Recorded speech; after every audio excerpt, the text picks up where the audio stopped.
Okay, we got question 6A, and we're going to try to do B in the same video. This is from page 23. So it says allele C with the superscript W in a homozygous condition, we're just going to interpret our legend, gives us white flowers in these snapdragon plants. Okay, so we could do a legend right here before we go any further. They're saying if I have C, W, C, W, that's going to give me white plants or white flowers. And then they're saying if I have a C superscript R in a homozygous condition, it's going to give us red flowers. So CR, CR, it's going to give us a red. And if we have an interaction between both those alleles, we're going to get a completely different phenotype. We're going to actually get a blending of the two colors. When we get that blending kind of thing happening, that's called, again, intermediate inheritance.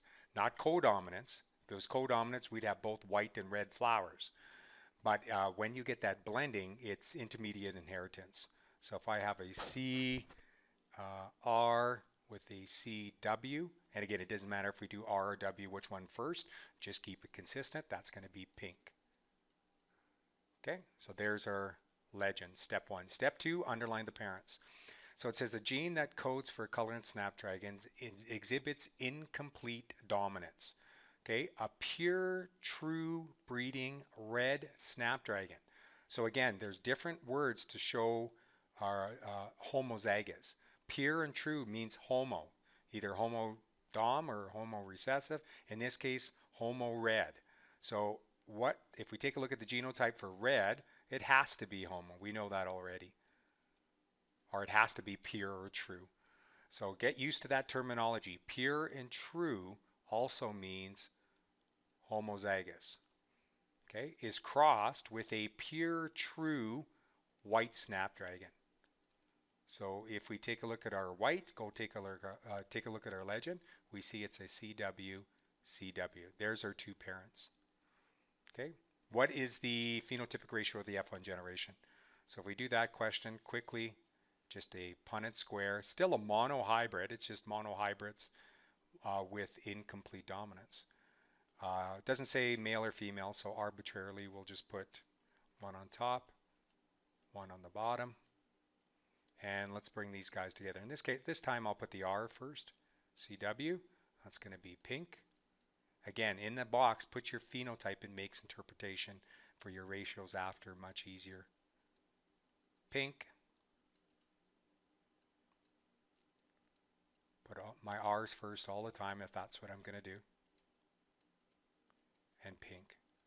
So 1 or 100% of these guys are going to be pink. If they asked, you would say, well, red, there's 0, and white, there's also 0. Okay. Any questions, just give me an email. Oh, actually, you know what we'll do? Instead of having two videos, let's just go on to the next question here. So it says, now, F1 offspring are crossed, okay, to produce an F2 generation. So if you go back to our question, all of them are the same genotype. So we're going to take any of those two offspring and we're going to cross them together. That's all we're doing here. So we're taking a CRCW crossed with another CRCW.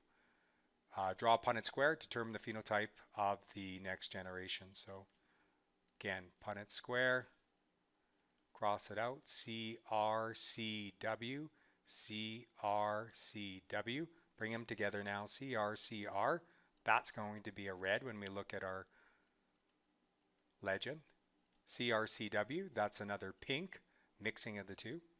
CRCW, there's another pink. And a CWCW, there's our white. So count the boxes. We see that 2 of them are pink. 1 of them is red. And 1 of them is white. There's our phenotypic ratio. Okay, thanks guys. Again, any questions, just give me an email. Thanks.